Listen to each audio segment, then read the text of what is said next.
sa purifiers. Kung marine engineering ka, para sa iyo ang video na to. Advanced knowledge bago ka sumampa ng barko. Ako si G, engineer sa barko.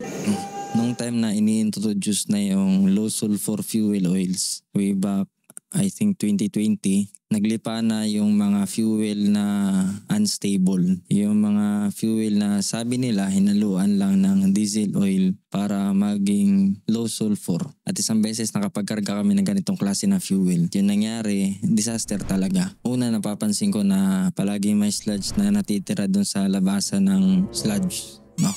Yun.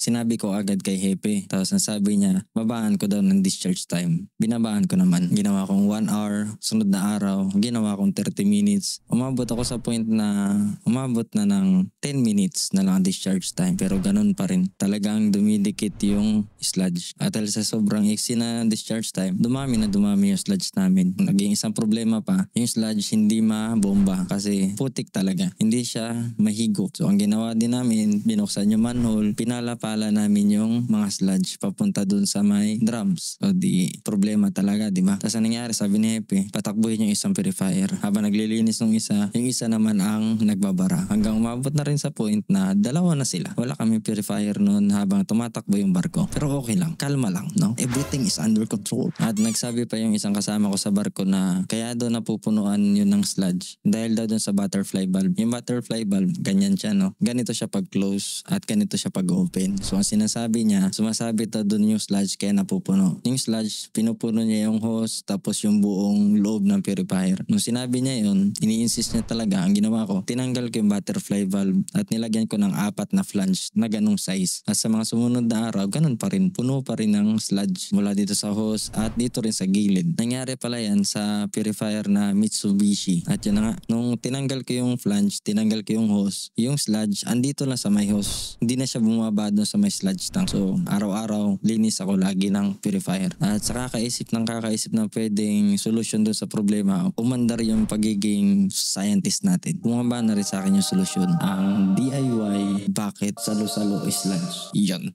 In-experimentuhan ko lang yun. Kumuha ko ng isang balde, tapos nilagyan ko ng tubo sa ilalim, tapos nilagyan ko yun ng strainer. Nilagay ko yun pang salo ng sludge. Tapos, yung sludge, hindi na naiipon dun sa hose. Nalalaglag na lang dun sa bucket. Ang instruction ko sa kanila, sa mga susunod na gwardiya, kunin lang yung sludge, tapos hilahilahin ng konti yung mga natitira. Hanggang naubos namin yung 2 tangke ng fuel na yun. Ginamit ko yan at ginawa ko yan. At kung maranasan mo man ito sa barko, pwede mong isuggest ang DIY ni G.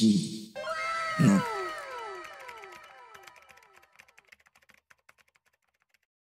Sa umaga, full yan. Full ako ng feeding para mapuno agad yung service tank namin. Dahil gwardiya kami noon, ang duty ko 8 to 12. 8 to 12 tatakbo yung purifier. Tapos magpahinga ko alas 12 hanggang alas 8. Pagbalik ko ng gabi, puno na yung service tank. Doon ko napaparahin yung purifier para linisan. At sa paglinis ko lang, tinatanggal ko lang yung sa taas. At nililinis ko lang dito sa ibabaw. Tatanggalin ko lang yan. Pati yung sa hose, tatanggalin ko rin yung laman. Balik, sa pangatlong araw, tatanggalin ko pati yung valve. At linisan ko yung sa loob kasi napupuno din yun. Tapos balik na naman. At kung nakapulutan mo ng aral ang video na to, follow mo naman tong account ko. At muli, ako si G. Oops, saglit. Sali ka pala sa Bago Marino Group. Lagi mo tandaan, pag kaya nila, kaya mo rin.